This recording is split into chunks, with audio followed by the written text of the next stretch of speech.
கர்த்தரும் இரட்சகருமாயிருக்கிற இயேசு கிறிஸ்துவின் நாமத்தில் யாவருக்கும் அன்பின் வாழ்த்துக்கள். தேவன் தாமே ஒருவரையும் ஆசீர்வதித்து மென்மேலும் மகிமைப்படுத்துவாராக. இந்த நாளுக்குரிய தியான வசனம் சங்கீதம் 8 அதனுடைய 2வது வசனம்.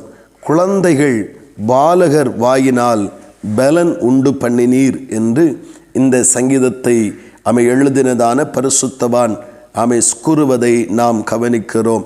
பரிசுத்த ஆவியானவர் இந்த இடத்திலே அந்த நெருக்கங்களை சந்திக்கிற ஒரு மனிதன் தன்னுடைய வாழ்விலே அந்த நெருக்கத்தின் நடுவிலே, அந்த சூழ்நிலைகள் நடுவிலே காப்பாற்றப்பட முடியாத, சத்துவமில்லாத அந்த சூழ்நிலைகளை எதிர்க்க பலனற்ற ஒரு குழந்தையைப் போல, அல்லது அந்த சூழ்நிலைகளை மேற்கொள்ளுவதற்கு பலனற்றவரைப் போல காணப்படுகிற அந்த பயங்கரமான அந்த சூழ்நிலைகளிலே கர்த்தர் அவர்கள் பட்சத்தில் நின்று அவர்களுக்காக அந்த காரியங்களை செவையாக்கி யுத்தம் பண்ணி அவர்களுடைய அந்த சிறுமைப்பட்ட தேவ பிள்ளைகளுக்காக சகாயம் பண்ணுவதை குறித்து நாம் இந்த காரியங்களிலே, இந்த வசனங்களிலே நாம் பார்க்கிறோம்.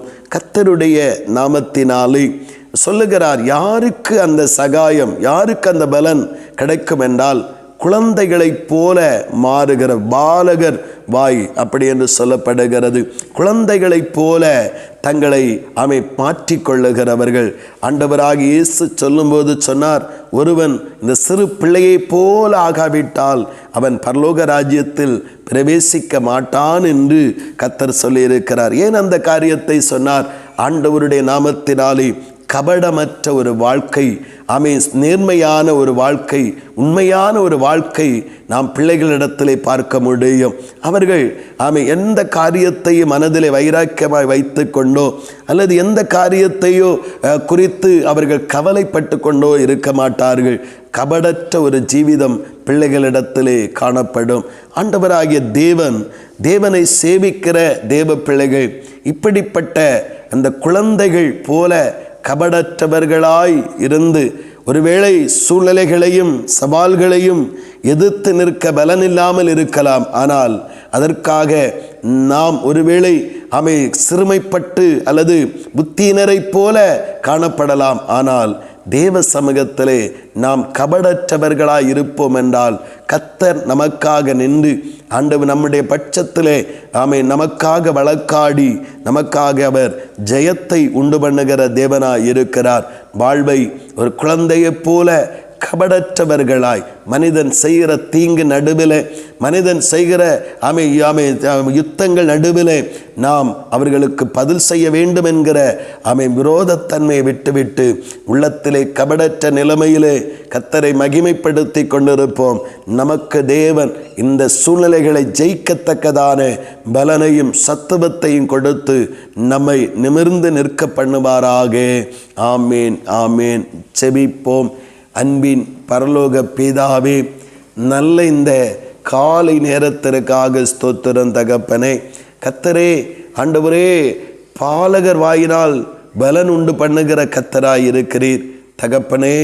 நாங்கள் இந்த உலகத்தின் பயங்கரங்களிலே, மனிதர்களுடைய பயங்கரமான யோசனைகளே, திட்டங்களிலே நாங்கள் எதிர்த்து நிற்க திராணியற்ற ஒரு குழந்தையைப் போல ஆண்டவரே காணப்படுகையில் நாங்கள் கபடற்றவர்களாய் கர்த்தரிடத்தில் சகலவற்றையும் தெரிவித்து காத்திருக்கிறவர்களாய் இருக்கும் பொழுது நாங்கள் பதிலுக்கு பதில் சொல்லாமல், பதிலுக்கு பதில் செய்யாமல், பதிலுக்கு பதில் பேசாமல் ஆண்டவரே கபடற்ற நிலைமையிலே, குறையற்ற நிலைமையில் எங்களை காத்துக்கொள்ளும் பொழுது கர்த்தர் எங்களுக்காக வழக்காடி, கர்த்தர் எங்களுக்காக யுத்தம் பண்ணி, கர்த்தர் எங்களுக்காக யாவையும் செய்தார். எங்களுக்கு பலன் உண்டு பண்ணி எங்களை மகிமைப்படுத்துவீர். உம்முடைய நாமத்தை உயர்த்தும் அந்த மகிமையான சாட்சியாய் எங்களை நிறுத்துவீர். அதற்காக ஸ்தோத்திரம். உம்முடைய கிருபையினாலே எங்கள் சுபாவங்களிலே, எங்கள் செய்கைகளிலே நாங்கள் கபடற்ற குழந்தைகளைப் போல ஒவ்வொரு நாளும் காணப்பட கிருபை தாரும். அப்படியே நீங்கள் செய்கிறபடியாய் ஸ்தோத்திரம், அப்படியே நீங்கள் நடத்துகிறபடியாய் ஸ்தோத்திரம். இயேசு கிறிஸ்துவின் மூலம் செபிக்கிறோம் ஜீவனுள்ள நல்ல பிதாவே. ஆமேன், ஆமேன்.